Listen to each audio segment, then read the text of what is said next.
সরকারি প্রাথমিক বিদ্যালয়ের শিক্ষক ও শিক্ষিকাবৃন্দ, আসসালামু আলাইকুম। আশা করি আপনারা সবাই ভালো আছেন।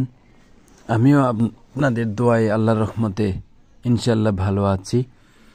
আজকে আপনাদের জন্য একটা নতুন ভিডিও নিয়ে এসেছি।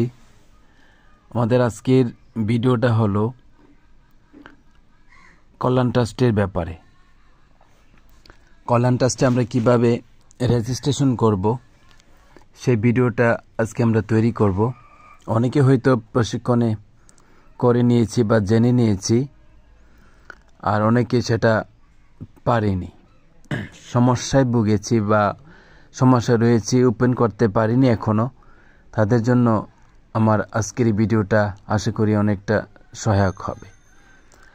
তবে যারা আমার চ্যানেলে নতুন, তারা আমার সানজাইদ টিভিকে লাইক, কমেন্ট এবং সাবস্ক্রাইব করে পাশে থাকলে আমি কৃতার্থ হবে এবং উৎসাহিত হব। তাই আজ আর কোনো কথা না বাড়িয়ে চলে যাই আমরা মূল ভিডিওতে। এখানে একটা ব্যাপার লক্ষ্য করুন, এই যে বক্সে আমরা BKKB এটা লেখার পরে এই যে BKKB পেমেন্ট সিস্টেম অথবা এরকম কিছু লেখা আসবে। আসলে দেখেন টিকিটিং বাংলাদেশ কর্মচারী কল্যাণ বোর্ড BKKB, অথবা নিচে আছে বাংলাদেশ কর্মচারী কল্যাণ বোর্ড BKKB, অথবা www.bkkb.gov.bd এটাও লিখতে পারেন, অথবা service.bkkb.gov.bd এরকম যদি আমরা লিখি, তাহলে এই পেজ থেকে আমরা আমাদের মূল অংশে চলে যাব। এই রেজিস্ট্রেশন যে অংশটা আছে এখানে যদি আমরা ক্লিক করি, তাহলে নিচে দেখুন মোবাইল নম্বর লিখুন, পাসওয়ার্ড লিখুন। এখান থেকে এখন লগইন হবে না, কারণ আমাদের রেজিস্ট্রেশন নাই। যাদের রেজিস্ট্রেশন করা আছে তাদের লগইন হবে, আর যাদের রেজিস্ট্রেশন করা নাই তাদেরকে রেজিস্ট্রেশন করতে হবে, তারপরে লগইন করতে হবে। এই পেজে আমরা প্রথমে রেজিস্ট্রেশন বাটনে ক্লিক করলাম। ক্লিক করার পরে আমি করে রেখেছি, এরকম একটা পেজ আসবে। এখানে আপনাদের ছবি দিতে বলবে।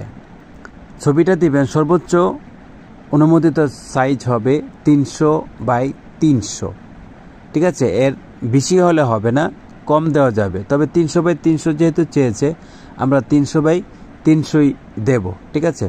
আপনি এরকম একটা পেজ, আপনি যে প্রোফাইলে যে ছবিটা দিতে চাচ্ছেন বা দেবেন, এরকম একটা ছবি আগেই কেটে রাখবেন, ঠিক আছে? ফটো রিসাইজের অথবা PDF যে কোনো একটা পেজ থেকে একটা অ্যাপসের মাধ্যমে আপনি ছবিটা রেডি করে রাখবেন 300x300 দিয়ে। তারপরে যদি ছবিটা আবার পরিবর্তন করতে চান, ছবি পরিবর্তন ও সংশোধন করুন, তাহলে এখানে ছবিও পরিবর্তন করতে পারবেন, আবার সংশোধন করুন বলতে অন্যান্য তথ্য যদি আপনি পরিবর্তন করতে চান, তাহলে ছবি পরিবর্তন ও সংশোধন করণের উপরে ক্লিক করলেই আপনার সমস্ত ডাটা এডিট করতে পারবেন, এতে কোনো সমস্যা নেই। তবে এখানে আপনি যে তথ্যটা দিবেন, প্রথমে দেখুন যতগুলা স্টার মার্ক করা আছে, তো স্টার মার্ক করাগুলো অবশ্যই বাধ্যতামূলক, ঠিক আছে? এই ঘরগুলি খালি রাখা যাবে না। তাহলে প্রথম ঘরেই বলা হচ্ছে কর্মচারীর কর্মক্ষেত্রের ধরন। এই যে অ্যারো বাটনটা আছে ওটাতে ক্লিক করলেই আপনার বেশ কয়েকটা অপশন আসবে, আপনার যেটা সেটা দেবেন। তো আমি যেহেতু কর্মরত, PL বুকরত, তাহলে এটাতে আমি কর্মরত হিসেবে আমি এটা ক্লিক করে দিলেই এই ঘরটা অটোমেটিক ফিল আপ হয়ে যাবে। তারপর আসবে কর্মচারীর কর্মক্ষেত্রের ধরন। এখানে কয়েকটা অপশন আসবে, এরো বাটনে ক্লিক করলে আপনি যেটাতে আছেন সেটা দেবেন। যদি রাজস্ব খাতে হয় রাজস্ব খাতে দেবেন, বেসরকারি খাত যদি হয় তাহলে সেটাতে দেবেন, আর যেটা আছে সেটাতে দেবেন, ঠিক আছে? তারপরে পে ফিক্সেশন 2015 এর ভেরিফিকেশন নম্বর ইংরেজিতে, ওই যে আপনি যে বছরে বছরে পে ফিক্সেশন করেন ওই পেপারটা হাতে নেবেন। ওইখানে একটা ভেরিফিকেশন নম্বর আছে, এখানে এই ভেরিফিকেশন নম্বরটা আপনি দিয়ে দেবেন। তারপরে যাবেন বিভাগে ক্লিক করবেন, আপনার যে বিভাগ সেই বিভাগ সিলেক্ট করবেন। তারপরে জেলাতে যাবেন, আপনার যে জেলা সেই জেলা এরো বাটনে ক্লিক করলেই সে জেলাটা চলে আসবে, সেটা ক্লিক করে দেবেন। তারপরে আপনি যে থানায় আছেন সেই থানায় ক্লিক করবেন এরো বাটনে, তাহলে আপনার থানা চলে আসবে, থানা সিলেক্ট করে দেবেন। তারপরে আসবে কর্মচারীর নাম, বাংলায় চাইবে একটা অংশে বাংলায় লিখে দেবেন, ইংরেজি চাইবে একটা অংশে ইংরেজিতে লিখে দেবেন। তারপরে আরেকটা অংশ আসবে কর্মচারীর পিতার নাম, বাংলায় লিখে দেবেন, তারপরে ইংরেজিতে লিখে দেবেন। জীবিত কি, জীবিত বা মৃত। কর্মচারীর মাতার নাম যেটা সেটা লিখে দেবেন, কোনো সমস্যা নেই। যদি জীবিত হয় জীবিত, মৃত হলে মৃত। কর্মচারীর স্ত্রীর নাম বা যদি স্বামী হয় তাহলে স্ত্রীর নাম, স্ত্রী যদি চাকরিরত হয় তাহলে স্বামীর নাম লিখতে হবে। তাহলে এখানে স্বামীর নাম স্ত্রীর নাম লিখবেন, বাংলা লিখবেন, ইংরেজিতে লিখে দেবেন।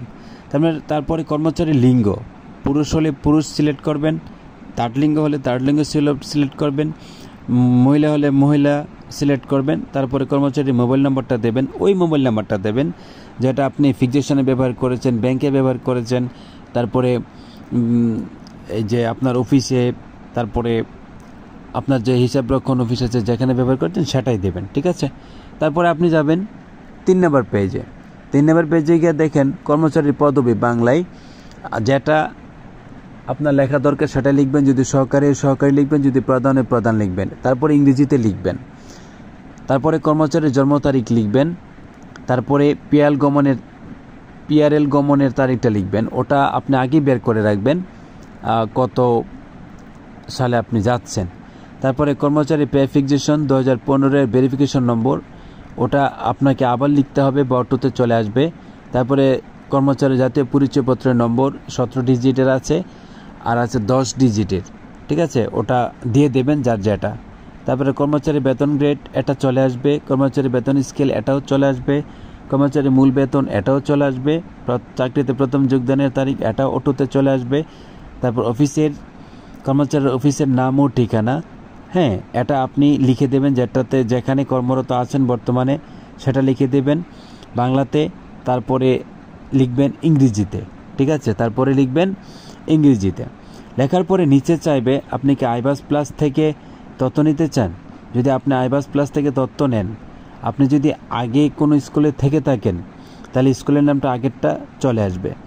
আর যদি আপনি আইবাস থেকে নিতে না চান তাহলে না লিখেই ওকে বা ডান করে দেন, তাহলে আপনি বর্তমান যে স্কুলে আছেন সেটা এই স্কুলের ঘরে দেখাবে, ঠিক আছে।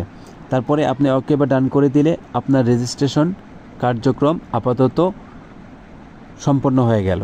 তারপরে আপনি আপনার চাঁদা 200 টাকা, নতুন হলে 300 টাকা সেটা দিতে পারবেন, এতে কোনো সমস্যা হবে না, কারণ আপনি এখন নিবন্ধিত। আর আপনার এখানে যদি নিবন্ধন না থাকে তাহলে আপনার বৃত্তির জন্য কল্যাণ ট্রাস্টের টাকা, রোগের জন্য কল্যাণ ট্রাস্টের টাকা, অথবা অন্যান্য পরিজনদের আপনার অধীনে যারা আছে তাদের জন্য যদি টাকা চান তাহলে সেটা পাবেন না। আশা করি এই ভিডিওটা যদি আপনাদের উপকারে আসে বা ভালো লাগে তাহলে আপনারা লাইক, কমেন্ট এবং সাবস্ক্রাইব করে সানজার টিভির পক্ষ থাকবেন। সে পর্যন্ত সবাই ভালো থাকবেন। খোদা হাফেজ।